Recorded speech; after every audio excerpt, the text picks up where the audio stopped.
Everyone has idols, right? People who inspired them and drove them on to greater horizons. As a kid, my idol, and he's still my idol. Of all the great American heroes, my idol was Christopher Columbus. What a great thing that was, discovering America. I wouldn't have found it. I don't know where you people would have been. I wouldn't have found it. You know, discovering America wasn't a thing that Columbus had gotten wrapped up in after getting older. As a kid, this was all he talked about. He lived in a little town with his mother and father. Their names were Mr. and Mrs. Columbus.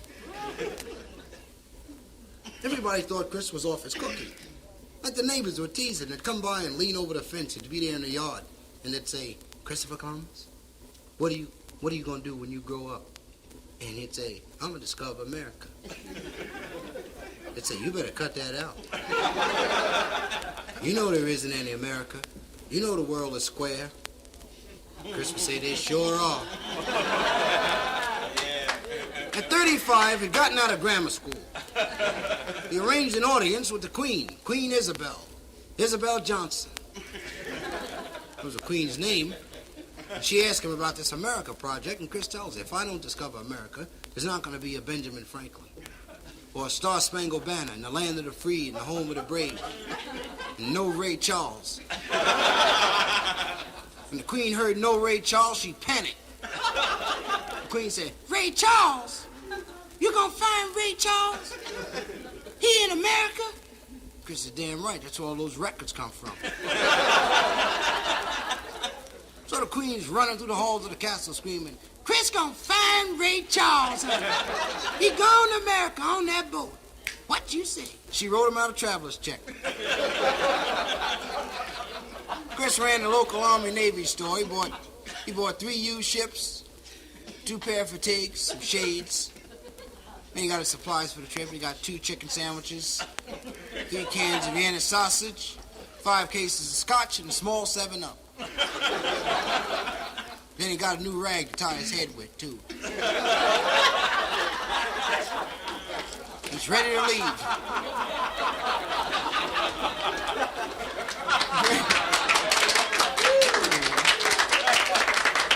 He's ready to leave.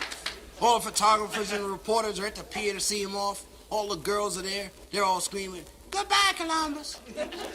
He gone on that boat. He gone to America." Isabel was there, and she'd had a few. Isabel saying, "Chris gonna find Ray Charles." Chris said, "Be cool, Isabel. Be cool." Then he turned to the first mate. He says, "Weigh anchor." About 10 minutes later, the guy said, 7,482 pounds.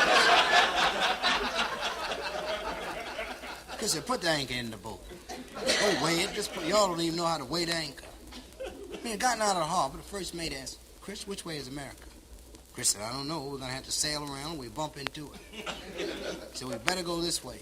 If we go that way, we'll sail off the edge like them other guys."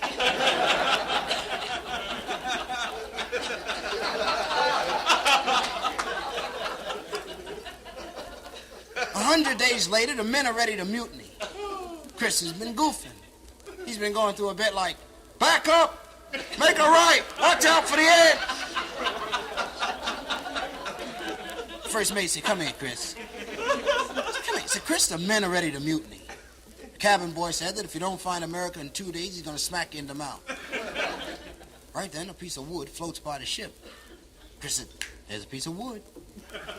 So we're not far from America. That's American wood. He said, "I know American wood when I see it." First mate said, "Why don't you cut that out? It's a piece of the ship. They're breaking up on us." Right then, the guy in the mast yells, "Land ho!" Chris said, "What does that mean?"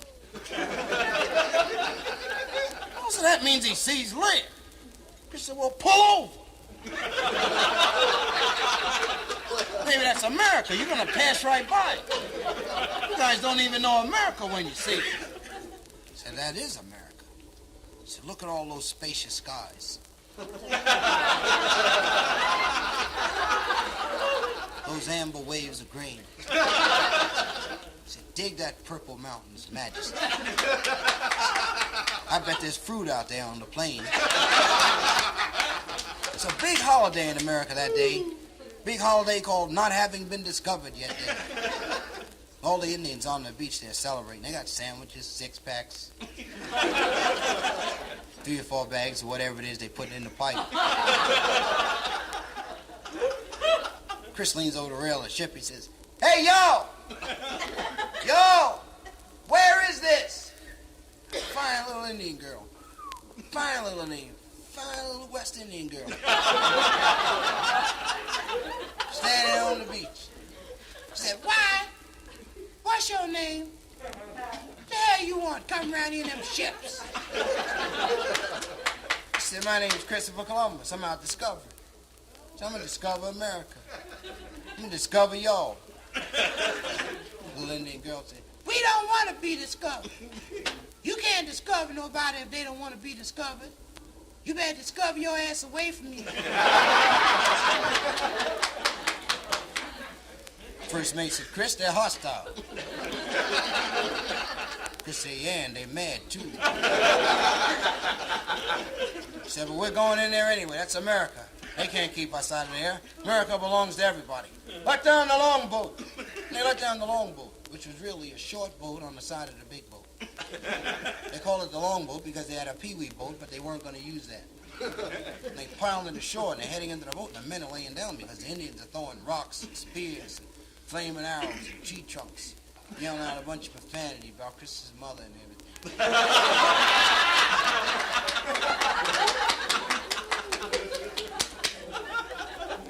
First mate said, "Chris, we better not go in there. Those Indians are crazy."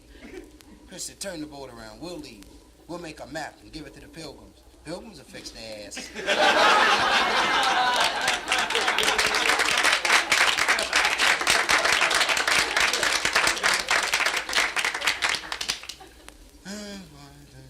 You meet a lot of nice people, traveling from city to city.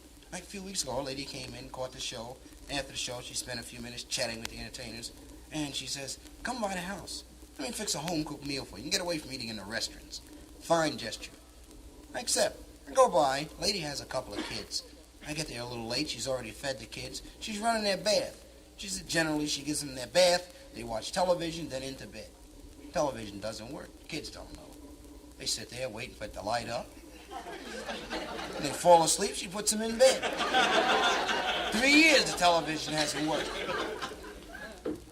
What strikes me as unusual is she runs the water in the tub, and she puts the boy and the girl in the tub together. I'm watching this. I said, "Damn. Boy and the girl in the tub together."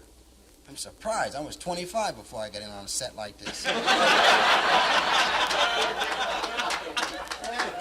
They're standing there in the tub, looking at each other.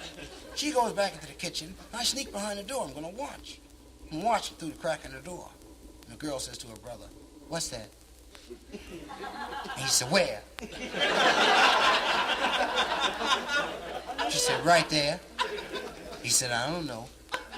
She said, "What's it for?" He said, "I told you I don't know."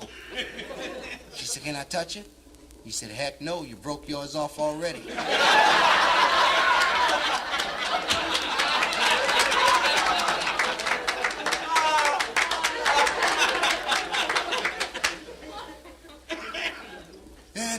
I think it's a nice thing having fans. You know that? My uncle told me about the value of what it is to have fans. My uncle was an entertainer. He was a comic, too. My uncle was a part of a team. He was around during the old days of the teams. When the teams had the names like Off and On, Up and Down, and Over and Under, and Stop and Go. My uncle belonged to a comedy team called Well Enough and Bad Enough.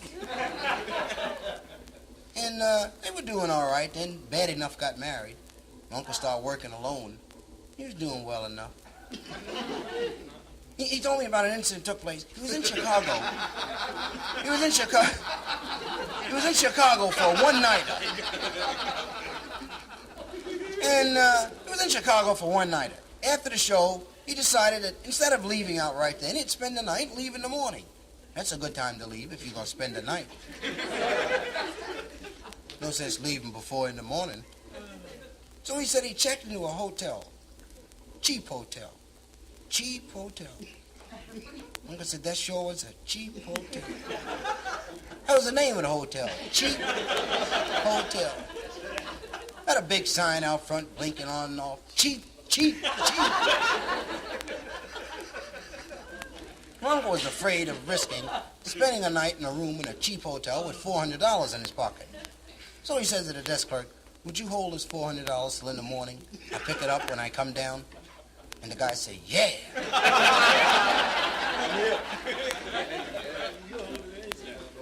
He comes down in the morning, he says to the guy, I'd like to get my $400 back. The fellow said, you didn't give me any money. Uncle says, you're the same guy who was here last night when I checked in, right? The fellow said, that's right. We only got one desk clerk. That's why this is such a cheap hotel. He said, but you didn't give me any money. My uncle tells me, look, you can't take my money like this and get away with it. And the guy said, you never know what you can do until you try. So my uncle tells him, he said, look, if you don't give me my money back, I'm going to hit you right in the mouth. And the guy said, violence is the tool of the ignorant. When he said that, my uncle leaped at him with the fury of 1,000 jungle beasts.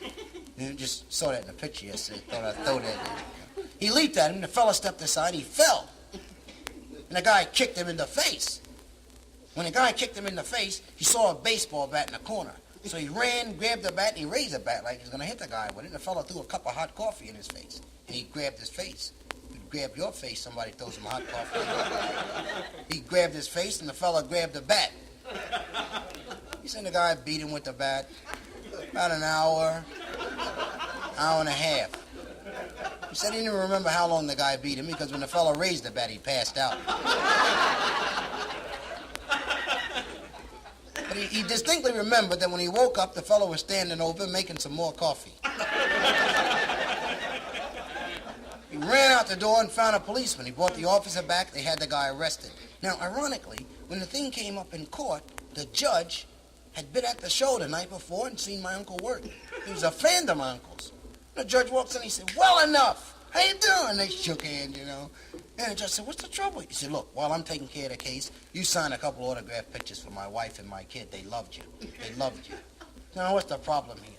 And the judge listened to the entire case. And when it reached the time for the decision, the judge told the defendant, he said, look, I don't want you to think that the fact that I admire this great man here is going to influence my giving a just decision here. But it's the decision of the court that you return to this man the $400 that you took. And that you give him an extra $200 for damages. And that for the next 10 years, he'll get to stay in your hotel for free room and board, for nothing. In addition to which, the court sentences you to 90 days in jail. And the guy said, Your Honor, how come you're being so hard on me? And the judge said, because I'm trying to teach you to leave well enough alone.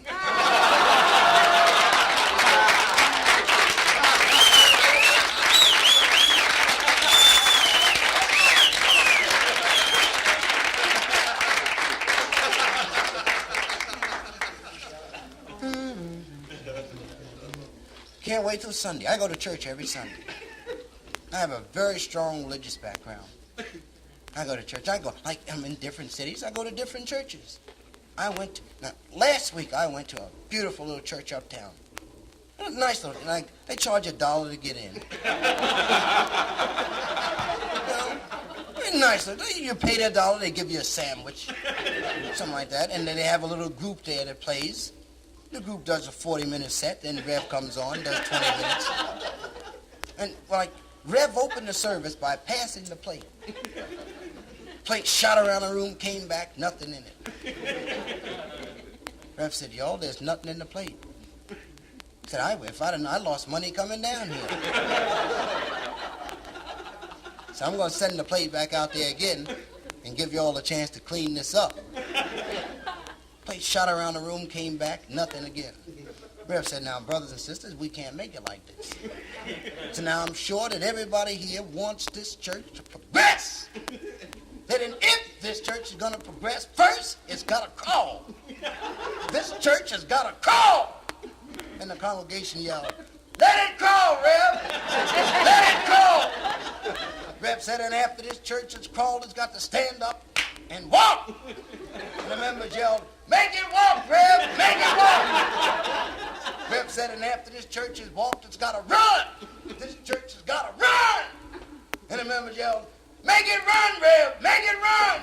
Rev said, for this church to run, it's going to take money. And the members yelled, let it crawl, Rev, let it crawl.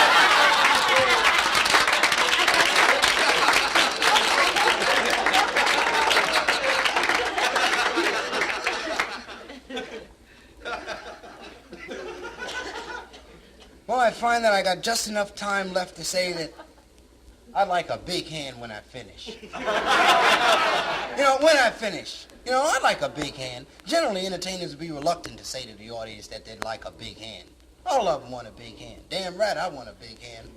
Sammy Davis and Frank Sinatra want a big hand and $10,000 a night, too.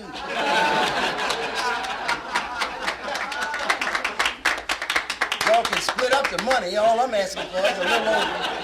All I want is a little old jive big hand. If I came on your job and I could do you a favor, I'd do it. If you was a cab driver, I wouldn't rob you. If I was a cloud, I wouldn't rain on your parade. What the hell? I want to make it very clear. I'm not begging for applause. I'm not begging for... That wouldn't be right. I never infringe upon your right to decide for yourself whether you like me or not. If you didn't intend to applaud, don't applaud. Keep your damn hands to yourself. What I'm saying is that if you did intend applauding, I'd like a big hand.